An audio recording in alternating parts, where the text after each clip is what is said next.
Halo, perkenalkan nama saya Ahkam Gaga Wahyudi, biasa dipanggil Ahkam. Saat ini saya sebagai mahasiswa di Universitas Bina Dharma Palembang, Fakultas Ilmu Komputer, Program Studi Sistem Informasi.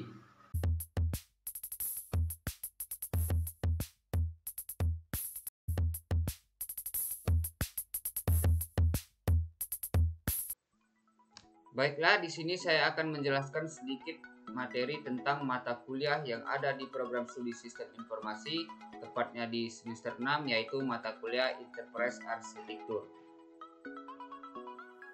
Di video ini saya akan menjelaskan tentang apa itu Enterprise Arsitektur. Pengertian Enterprise. Enterprise adalah sekelompok orang yang memiliki tujuan secara umum sama. Mereka memiliki sumber daya untuk mencapai tujuan. Enterprise berperan sebagai satu entitas. Pandangan tentang organisasi atau perusahaan ini sangat berbeda dengan pandangan tradisional yang berpendapat bahwa organisasi dibagi menjadi beberapa bagian berdasarkan fungsi yang mereka lakukan. Sehingga suatu organisasi memiliki bagian marketing, produksi, keuangan, dan sumber daya manusia yang satu sama lain terisolasi.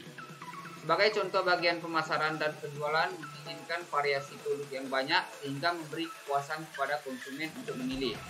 Sedangkan bagian produksi menginginkan dikuranginya variasi produk untuk mengurangi biaya produksi. Ketidaktahuan tujuan masing-masing menyebabkan terjadinya konflik antar bagian.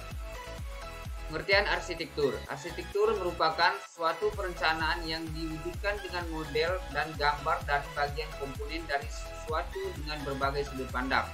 Enterprise arsitektur diperlukan karena merupakan sebagai dasar sistem organisasi yang terdiri dari sekumpulan komponen yang memiliki hubungan satu sama lainnya, serta memiliki keterhubungan dengan lingkungan sistem, dan memiliki aturan untuk perancangan dan evaluasi. Arsitektur pada awalnya hanyalah sebuah prinsip dan istilah yang digunakan untuk membuat bangunan. Tetapi di dalam konteks teknologi informasi, arsitektur diperlukan untuk membangun sebuah sistem. Di sini langsung saja pengertian enterprise arsitektur. Enterprise arsitektur adalah pembelajaran yang dilakukan untuk menentukan analisis, desain, perencanaan, dan pelaksanaan bagi suatu perusahaan. Hal ini dilakukan untuk keberhasilan pengembangan dan pelaksanaan strategi. Seseorang enterprise arsitektur menerapkan prinsip arsitek dan belajar untuk memimpin organisasi melalui bisnis, informasi, proses, dan perubahan teknologi yang berperan penting untuk melaksanakan strategi yang telah direncanakan. Dengan melakukan hal tersebut, sebagai macam aspek yang terdapat di suatu perusahaan dapat diidentifikasi, dimotivasi, dan diterima perubahannya. Pada tahun 1987, John Zahman adalah orang pertama yang memperkenalkan teori enterprise arsitektur. Tujuan dari teori ini adalah untuk menggunakan prinsip arsitektur yang digunakan pada teknik sipil, tetapi diterapkan kepada sebuah perusahaan untuk mengurangi rumitnya pengembangan sistem informasi. Proses enterprise arsitektur. Proses arsitektur. Arsitektur adalah sebuah proses sekaligus sebuah produk berfungsi membantu manajer dalam merancang proses bisnis dan sistem developers dalam membangun aplikasi agar tetap sejalan dengan tujuan dan kebijakan bisnis. Dampak dari proses adalah kesadaran kewaspadaan stakeholder yang berkaitan dengan tujuan dan aliran informasi bisnis akan terlihat. Proses arsitektur terdiri dari langkah-langkah yang membawa ide awal melalui tahapan perancangan dan implementasi menjadi sebuah sistem yang operasional. Dalam semua tahapan proses arsitektur, komunikasi yang jelas dengan antara stakeholder menjadi penting. Faktor pendorong enterprise arsitektur. Terdapat dua macam faktor. Yang pertama, faktor internal, dua, faktor eksternal. Faktor internal, satu, penyesuaian bisnis TI dianggap sebagai instrumen penting untuk mewujudkan efektivitas organisasi.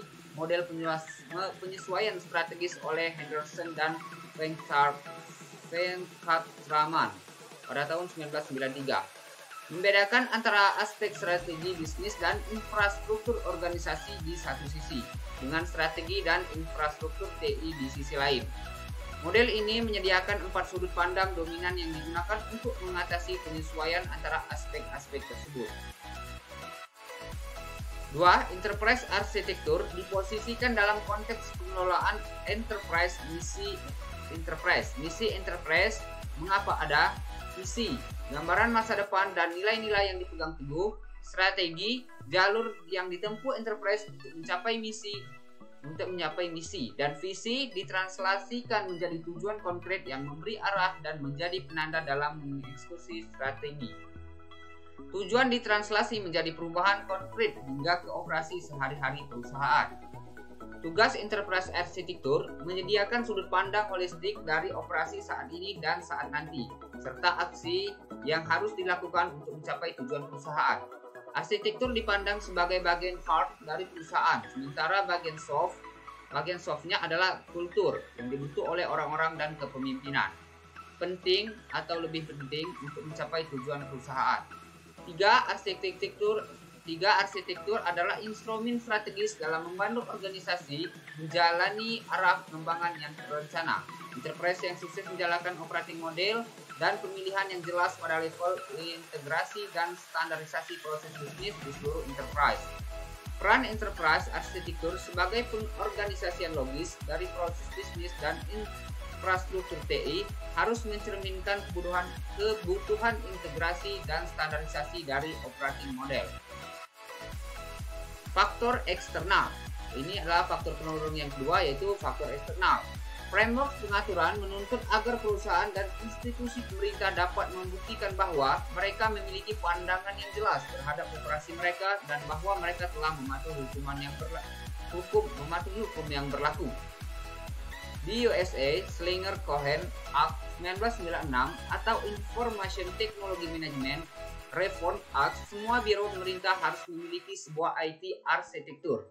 Framework BAS 2 2004 menempatkan kebutuhan pada organisasi perbankan untuk memperhatikan financial risk management untuk mendorong stabilitas di dunia keuangan. US Act Sarbanes-Oxley Act 2002 atau Public Company Accounting Reform and Investor Protection Act mendorong perusahaan mengadopsi praktik good corporate governance dan untuk membuat eksekutif perusahaan bertanggung jawab secara personal. Model dan framework enterprise arsitektur. Metode arsitektur, kumpulan arsitektur dari teknik dan langkah-langkah proses untuk memelihara sebuah enterprise arsitektur. Metode menjelaskan sebagai tahapan dari sebuah siklus hidup arsitektur, apa yang harus dihasilkan pada setiap tahapan dan bagaimana diverifikasi atau diuji. Contoh, arsitektur development method dari TOGAF dikembangkan oleh The Open Group, menyediakan tahapan detail dan jelas untuk mengembangkan sebuah IT arsitektur dan enterprise arsitektur. Zahman Framework. Tahun 1987, John Zahman memperkenalkan framework enterprise arsitektur yang pertama dan terkenal, dan saat ini dikenal sebagai Framework for Information System Architecture. Framework untuk enterprise, sebuah struktur logis untuk mengklasifikasi dan mengorganisasi representasi deskriptif dari sebuah enterprise yang penting bagi manajemen enterprise dan pengembangan sistem enterprise.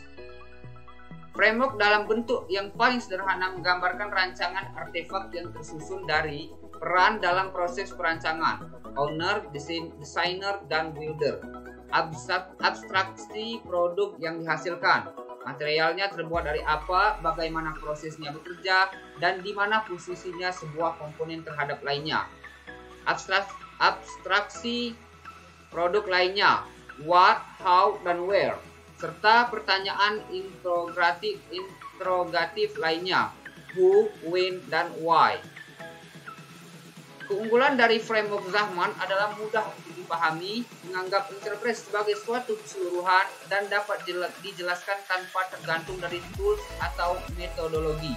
Dan masalah apapun dapat dipetakan untuk memahami di mana posisinya. Kurangan yang paling penting adalah banyaknya jumlah sel yang menjadi halangan bagi kepraktisan penerapan framework ini. Hubungan antar sel yang berbeda tidak terlalu jelas spesifikasinya.